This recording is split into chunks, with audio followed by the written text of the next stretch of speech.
Elle est mythique. Ah, on a une belle jante là. Ouais. Donc si tu crèves, tu mets la jante.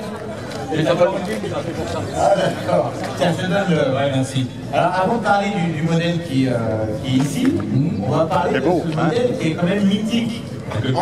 La Golf tout court même, on va parler de la Golf tout court. La Golf, elle est sortie en quelle année, mesdames et messieurs? 1974. Et elle remplaçait un modèle mythique. La coccinelle, d'accord. Elle remplaçait la fameuse coccinelle, qui ne s'est pas arrêtée pourtant. La coccinelle continue d'être produite. Hein.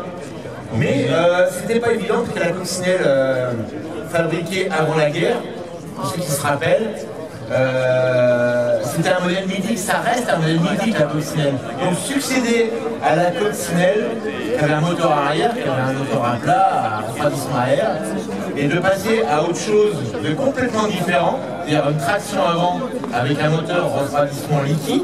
Et à ton collègue d'écouter. C'était complètement... fallait que Volkswagen fasse quelque chose parce qu'ils étaient en train de mourir à l'époque. Hein, ils vivaient que sur un modèle spécifique pratiquement, avec des variantes, mais c'était le même moteur. Oui, c'est ça, oui. Donc à un moment donné, ils ont racheté d'abord une issue. Oui. Et ensuite, voilà, la Passat, la fameuse Passat 313. Là, ça a commencé comme ça. Voilà, c'est les premières tractions avant d'avant. Voilà. Parce qu'en fait, il y a une SU, il y a eu une SU aussi. Une SU. Les premières, juste avant la Golf, en fait, ils ont fait aussi la 1500. Voilà. Donc, mais c'était que l'extrapolation. Voilà. Ils ont fait que de l'extrapolation. Et au bout d'un moment, ça avait tellement vieilli qu'il fallait qu'ils se renouvellent. C'était ça ou mourir. Et ils ont réussi avec la Passat d'abord, et ensuite la Golf, présentée en 1974. Et l'idée de génie ensuite, ah ouais, mais alors explique-nous. C'est l'idée d'ingénieur. D'ingénieur, voilà. Exactement. Parce qu'en fait, il y avait quelques ingénieurs qui avaient décidé d'essayer de faire une Golf un peu sportive. Mais la direction de VSG n'y croyait pas beaucoup. Et ils avaient d'autres chats à fouetter. Oui, voilà. Ce qu'ils voulaient, c'était vendre des Golf. Vendre des Golf. Ils voulaient vendre des Golf. Et bon, quand même, ils ont laissé bosser un petit peu. Et puis, ils avaient dit, oui, je pense qu'on va en faire 5000 exemplaires. Quoi. Ouais. La première année, ils en ont vendu 30 000. 30 000. Alors, la première année de la Golf, j'ai dit, c'est quoi? C'est 76? Alors, les premières, c'est 76, mais elles sont arrivées en France fin de 76, plus de 77 en fait. Ouais. L'année complète en France, c'est 77. Ouais. Boîte 4 vitesses. En boîte 4, c'était un 1600 boîte 4. Et les premiers essais, je me rappelle dans Sport Auto, tout de suite, la voiture est fabuleuse, et une route incroyable. Il n'y avait même rien acheté. Ah non, parce qu'en fait, même la Golf de base, elle avait le même train avant. Bon, les GT, elles avaient des partisans. Voilà. Un train avant très bien guidé, très peu de roulis pour cette voiture. Le seul point négatif sur la version GTI, c'était les freins. L'éclairage. Et l'éclairage. Mais c'était des détails par rapport à l'ensemble des qualités de cette voiture. Et franchement, même Volkswagen a été surpris, je pense, par les ventes, l'engouement de cette voiture. Oui, tout à fait. Mais tout le monde en avait à l'époque. Oui, alors on va demander aux gens, qui a eu une Golf, quelle qu'elle soit, dans sa vie? Une Golf 1. Hein? Tout le monde? Non? Une Golf 1? Non? Personne? Si, il y en a quelques-uns des Golf 1, regardez. Oui, il y en a eu. Alors, ceux qui avaient les moyens, la GTI, la fameuse 1600 GTI, qui faisait 110 chevaux, injection électronique. Et c'est ça qui fait un peu la différence d'ailleurs. Et qui vient en concurrence directe avec une voiture française, demandée au public. La R5 Alpine. Mais qui ne suivait pas niveau du route. La R5 Alpine avait 93 chevaux. D'ailleurs, la Golf GTI se vendait même en France plus que les Alpines. Elle était déjà vieillotte, hein, la R5 déjà. Après, ils ont fait la turbo qui est le plus, voilà. Alors ensuite, donc, la Golf GTI a suivi pas mal d'évolutions jusqu'à la série 2, 84, si je me rappelle bien. Donc elle a évolué à la fin de 1800, une boîte 5. Alors là, en fait, jusqu'en 78, ils ont mis les gros pare-chocs. Au début, on avait des petits pare-chocs en tôle. Les fameux petits pare-chocs en tôle noire. Alors, les GTI, il y avait des tôles noires et ils ont des problèmes. Voilà. Et puis 79, mais beaucoup de choses. 80, c'est super important, la boîte 5. Ça a un peu de boîte 5, ça manquait aussi. Ouais, ça changeait tout, parce que c'est une vraie boîte 5. Oui, c'est pas C'était pas une boîte 4 avec un overdrive. Voilà, c'est pas un E marqué dessus comme certains faisaient. Boîte 5 longue course. Ouais, non. Une vraie boîte 5. Et c'était pour moi la plus sympa. Ouais. C'est 100 boîte 5, c'est celle qui marche le mieux. Alors, on arrive au modèle qui nous intéresse aujourd'hui. Alors, Ford France a une idée, Volkswagen France, oui. voilà, un peu. Volkswagen, tu dis quoi? Oh, pardon, je me rends pas Mais compte. effectivement, il y avait. Volkswagen France, à l'époque, a une idée un peu de génie, un peu bizarre, de sortir une super Golf GTI. Ouais, oui. Alors, vas-y, explique tout ça. Parce qu'en fait, effectivement, il commençait à y avoir de la concurrence. Justement, les Ford, en gros, les Opel, etc. La Chimine, le cul. Oui, aussi, alors ça marche super fort, mais c'est une production. Et une propulsion, c'est un 2 litres. Mais, et puis, il y a eu aussi les préparateurs. Il y a eu Cresson. Ah oui. Il partait d'un Cesson, donc il était à Amiens, c'était à une concession à Amiens. Et il avait fait un 1900 avec injection, il faisait 140 chevaux. Il y avait Iresa. Il y avait Turbo aussi qui avait été monté à l'époque. Iresa. J'ai Iresa et puis il y avait un autre, c'était un Suisse. Turbo. Donc effectivement, ça a donné des idées à certains. Voilà. Et puis, il y avait quand même Oettinger qui était déjà préparateur. À l'époque des Cox, ils montaient les 4 papas avec des roulements aiguilles, ils prenaient 8 litres. Parce que c'est les fameuses Cox, on le voyait en rallycross. Voilà. Donc, non, c'est des super moteurs qu'ils faisaient. Oettinger, c'était un préparateur allemand. Allemand, oui, tout à fait. Et donc on pouvait acheter une GTI en France et puis aller chez Oettinger. C'est les premiers qui ont fait la culasse à 16 soupapes. La fameuse, ça y est, on y vient, à cette culasse 16 soupapes. À l'époque, il y avait la Triumph. Qui a été la première à avoir 16 soupapes. Il y en a peut-être d'autres, mais c'est une moteur un peu plus. Ouais, ça c'est Et le plus l'esprit. Mais c'est une voiture en particulier, on va dire. Et bien, effectivement, mais à part la Dolomite. Ouais, c'est limité au niveau diffusion. Oui, alors en fait, ils ont fait en France. On va se rapprocher de la voiture. Ils ont resté avec un 700. Mais effectivement, chez Oettinger, ils ont fait un livre spécial en 94,5 de course. Et ils ont fait en fait un 2 litres. Mais le 2 litres, c'est un hydrogène spécifique. D'accord. Et j'en faisais quelques-uns comme Mais celle-ci, bien sûr, c'est pas un 2 litres. non, c'est un 1600. Ça reste un 1600, la cylindrée d'origine, Voilà, sur lequel on a mis une culasse. voilà, la culasse 16 soupapes. Alors la culasse 16 soupapes, elle était faite chez Oettinger, que quand ils ont décidé de faire ça, ils ont fait un petit atelier à Villers-Cotterêts. Donc elles arrivaient les pays en France.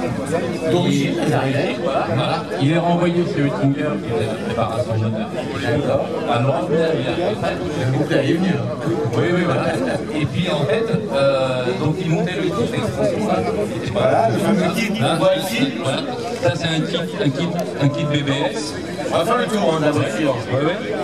Il n'y avait pas grand chose à part ça. Non, Les bas de caisse et les élargisseurs. l'élargisseur, le spoiler devant. Le spoiler, on voit bien. Ça c'est un kit BBS. Le kit BBS. Avec les jantes aussi. Non, les jantes c'était les ATS comme ça. Ah, celle qu'on voit à l'intérieur, regardez mesdames et messieurs, les jantes d'origine sur ce modèle, c'était les ATS, c'est vrai, tu as raison. Et pour moi j'ai mis celle-ci parce que je ne comprends pas si c'est la seule. On parle de quelle époque là, quand c'est la première? Donc en fait les premières 16 soupapes sont sorties fin 81, millésime 82.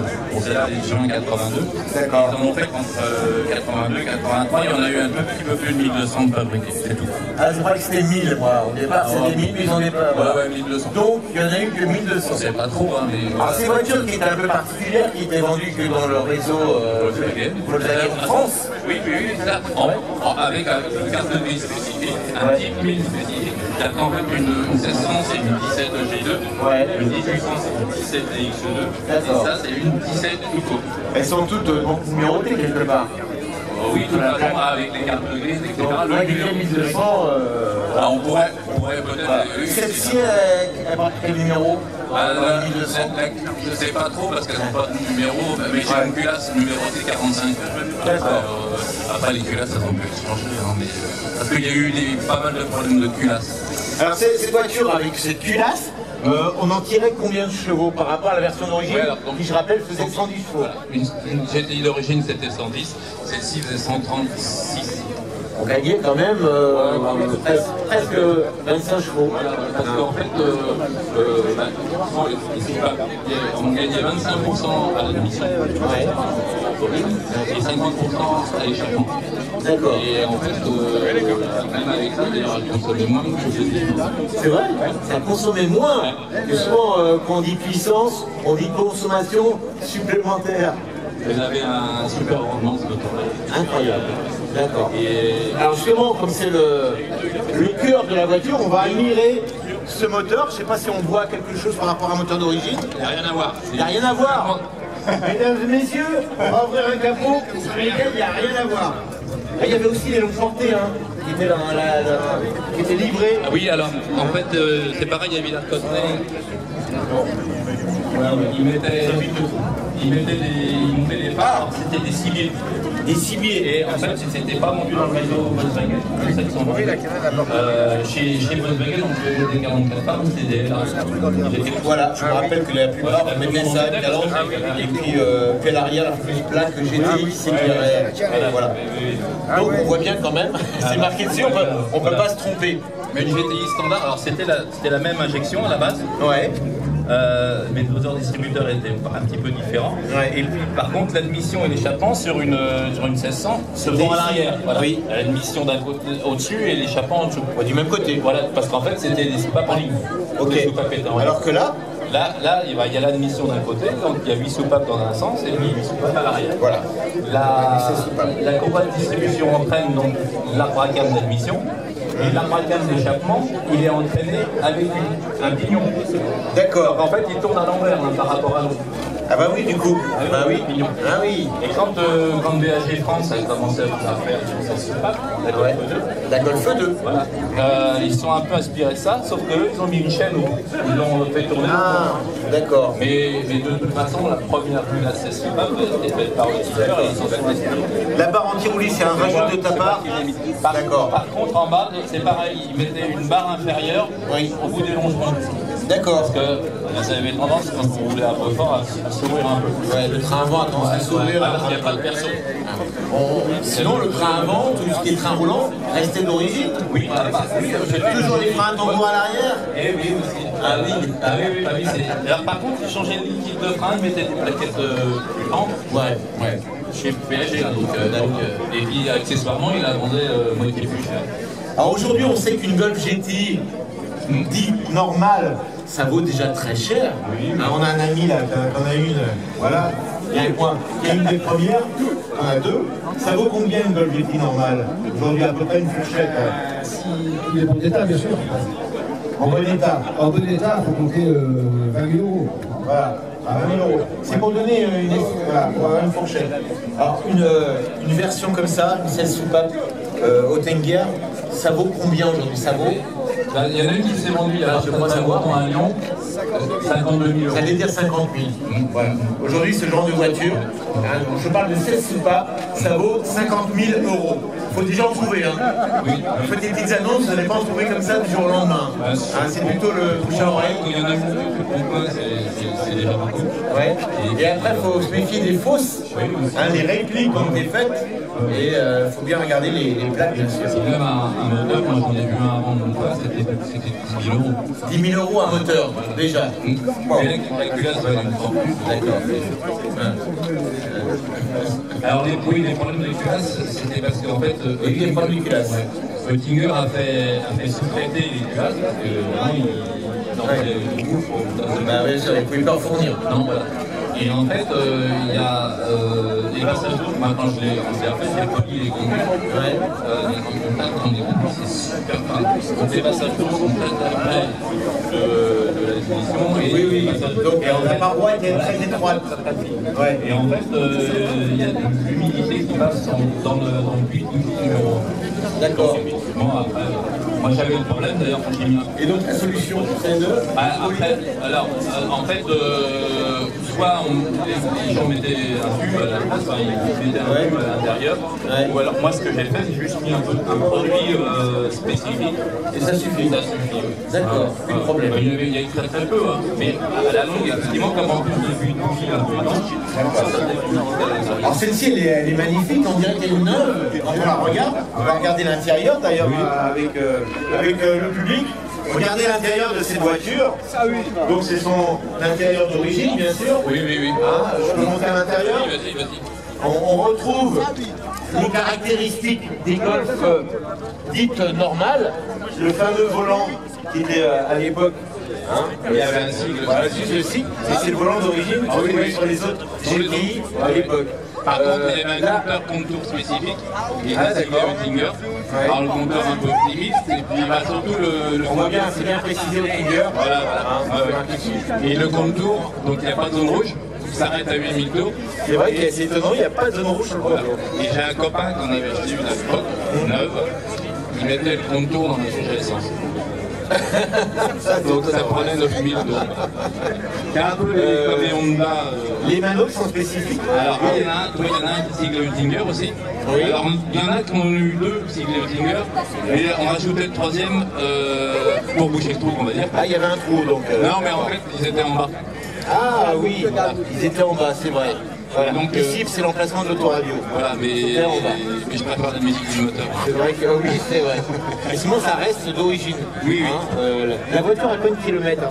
Elle a, je vois, 10 797. Depuis que je l'ai refaite.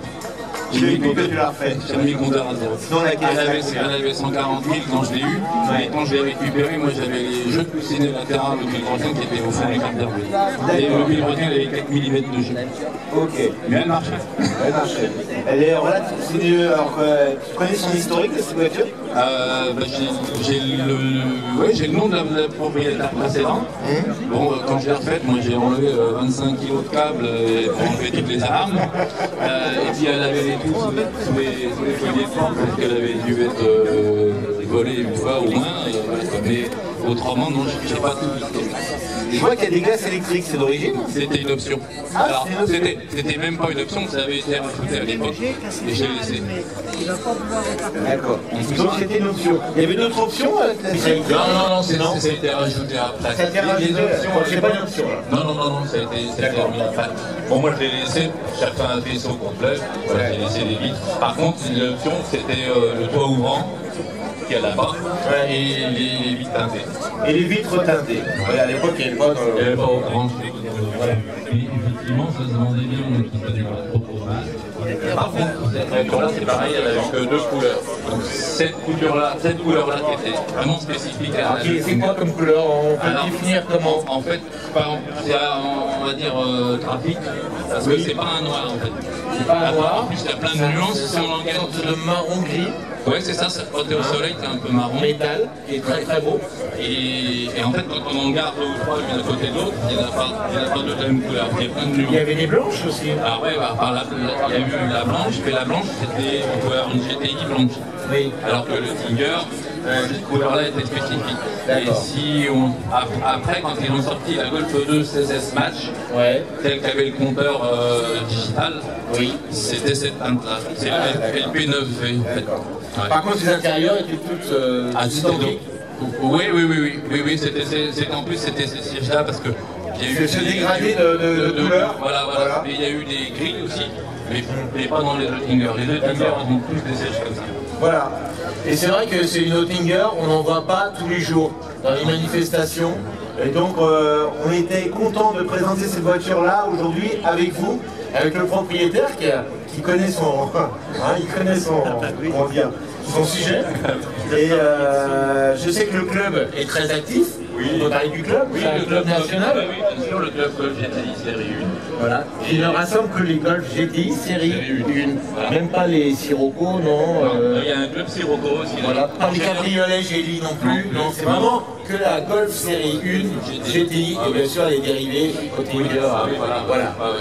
Vous pouvez l'applaudir, mesdames et messieurs. Très belle voiture qu'on voit très rarement aujourd'hui. Et ben vous l'avez vu aujourd'hui aux étangs d'Apigné. ce modèle qui vaut aujourd'hui 50 000 €. C'est quand même pas donné. Ça reste une Golf, hein, faut pas oublier. Mais bon, un modèle spécifique qui a été donc fabriqué à 1200 exemplaires environ. Alors, ça c'est bien de le dire, tu l'as payé 1500 € il y a 20 ans et aujourd'hui elle est passée à 52 000, comme tu disais. La plus-value, elle est waouh. Mais t'as pas envie de la vendre? Non. Tu la gardes? Oui, je la garde. T'es un passionné. Ok, bravo à toi. Bravo à lui et vous allez pouvoir l'applaudir. Bravo pour cette Golf Ettinger 16 soupapes, série 1. Une voiture, on va dire, mythique, surtout dans cette définition 16 soupapes.